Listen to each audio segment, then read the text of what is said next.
Story time, bitch. Okay, so I'm gonna tell you guys about the time that my nana died and when I found her dead.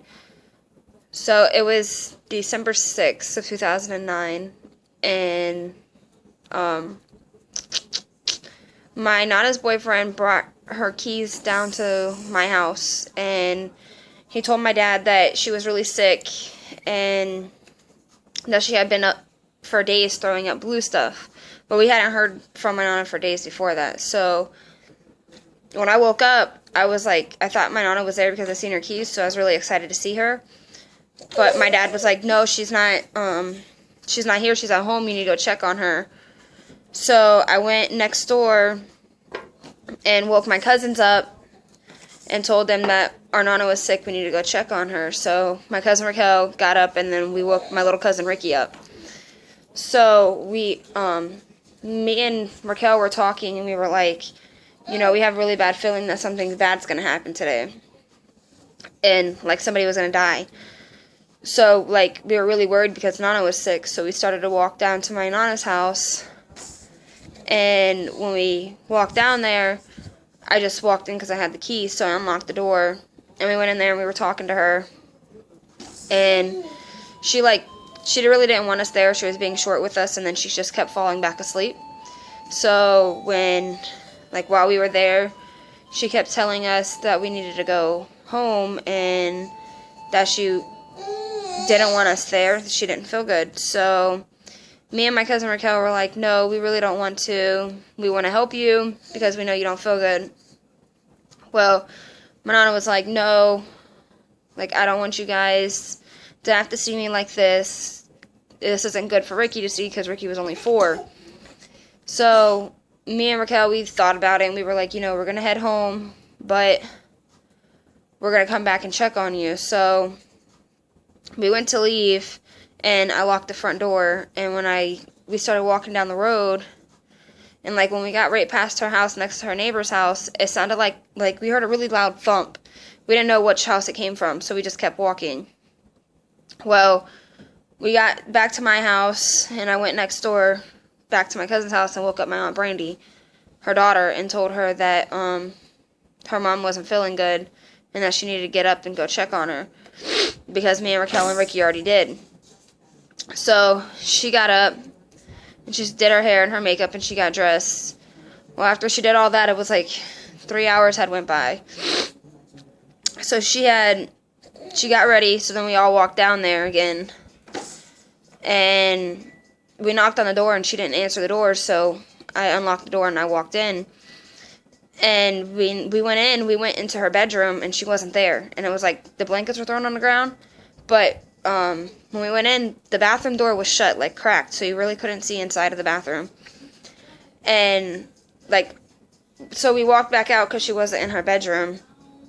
And we thought maybe she was outside smoking a cigarette, drinking a beer with the dog.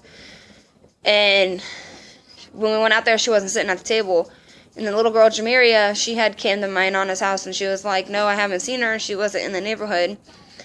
So we went back in the house, and we were sitting there, and we were trying to think about where she would be. Well, I happened to be, standing, in the center of, where you could see inside of her bedroom and see inside of her bathroom from her living room. And for some reason, the door was open a little bit more, and I could see her feet laying on the ground. So I screamed, and I kicked the door open, but I was freaked the fuck, I was really scared. And I kicked the door open more, and I seen that she was laying on the ground and that she was dead. So I ran out of the front door, and I tripped over, they had a trailer. I tripped over the trailer, and I fell. And my other cousin was the next street over, and she heard me screaming from my nana's house, so she came running over there. And I called my mom, and I told my mom that I thought she was dead, but I wasn't sure because I didn't touch her. I just seen her laying face down on the bathroom floor. And me and my Aunt Brandy, sounds stupid, but we were in a moment of shock, and we couldn't figure out what 911's phone number was. So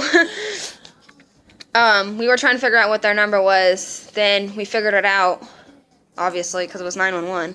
So we called the police, and I told my mom that that was a true story, I'm telling you. I told my mom, well, when I told my mom that I thought she was dead, she told me to shut the fuck up and hung up on me. So I called my mom back after my Aunt Brandy went in there and touched her, and she wasn't cold, but she wasn't warm. So my Aunt Brandy touched her, and she was like, she's dead. And then I called my mom back, and I was like, Nana's dead. And my mom worked in Pinellas Park. We lived on the north side of St. Pete. So she like drove all the way to my house to my Nana's house doing 100. And when she got there, by that time, I had already gotten my dad. And my dad was in the bathroom trying to do CPR on my Nana. But my Nana was naked. And my Nana was on the bigger side. So my dad couldn't really flip her over to try to do CPR on her because he's little. So, like, he was in a sticky situation. He was calling for me, but I wasn't touching her because I don't touch dead people. So, by the time my mom got there, there was 2 cops standing in the front of the house, and they didn't want to let her in because they didn't know who she was. So, I had to tell them that it was my mom. They let my mom in, and my mom, like, collapsed on the floor because her mom was dead. And, when the corner people came there, they asked us if we wanted her jewelry, and we said yes, and they ripped it off of her, and they broke most of it. And then they, like, so my Nana stayed on 28th, and the corner place was on 30th Avenue, and my Nana stayed on 28th Avenue. So when they picked my Nana up, they, like, drove around the neighborhood, like, 4 or 5 times, and we didn't know why, and we were watching them. So we ended up making a complaint to the corner place, like, what were y'all doing with a dead person in the back of your car, driving around the neighborhood for 3 or 4 times when all you could have did was went straight to 30th Avenue. We ended up finding out that the reason why she was puking blue stuff is because somebody put a cleaning chemical in her beer, and she was just throwing up blood, but the blood wasn't changing to red when it hit oxygen. So, like, somebody poisoned her. And we think we know who poisoned her, but we can't prove it. Like, there's no way we can prove how he would have poisoned her or why he would have poisoned her, even though we know why. But, we never really, after that, we never, like, really heard from him after my Nana died, and we never,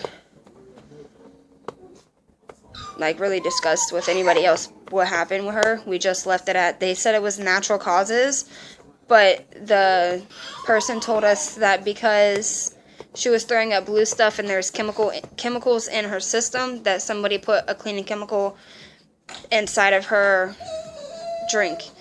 Well, when we were at my Nana's house, we realized that there was a bunch of pill bottles that my Nana wasn't prescribed and didn't have her name on it. So we didn't know if that played a role in what happened, or if, like, he really put a cleaning chemical in there.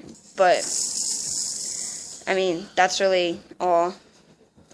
Oh, no. When I found her dead, I called her, Taryn, screaming, because we were in middle school. Hyperventilating, like, she called me, and, like, I was starting to freak out, because she was, like, at the top of her lungs, screaming, like, trying to catch her breath, like, hyperventilating, couldn't breathe, nothing, couldn't talk, really. Like, she was just screaming, crying. And I was like, what the fuck is wrong, bitch? Like, what is wrong with you? And she was, like, trying to say it, but, like, it wasn't coming out. Like, she just, like, couldn't even breathe, so she couldn't talk. And, like, finally, she was like, Nana's dead, and I'm like, oh, shit, bitch, like, oh, my God. Like, And then she had found her, and I was like, damn, dog, like, that's crazy. Like, listen, you can't make this shit up. After I found her, I didn't go back to school for like a week. Yeah. We were in middle school. And I was so freaked out to go to the bathroom by myself because I found her in the bathroom. I wouldn't go to the bathroom by myself. I would always make Taryn go to the bathroom with me. Well, not at first. Hold hands and go to the bathroom because she was scared to go in there by herself, which is understandable because, yeah, it's traumatic finding your grandmother dead in a bathroom. So then you're like thinking something's going to happen to me when I walk in this bathroom. Well, not only just because I found her dead in the bathroom. Like, the first couple times I went to the bathroom at school by myself, the third time I went in there, I swear to God, she was standing in the stall with me, and I fucking ran out of that bathroom, and I never went in there by myself again.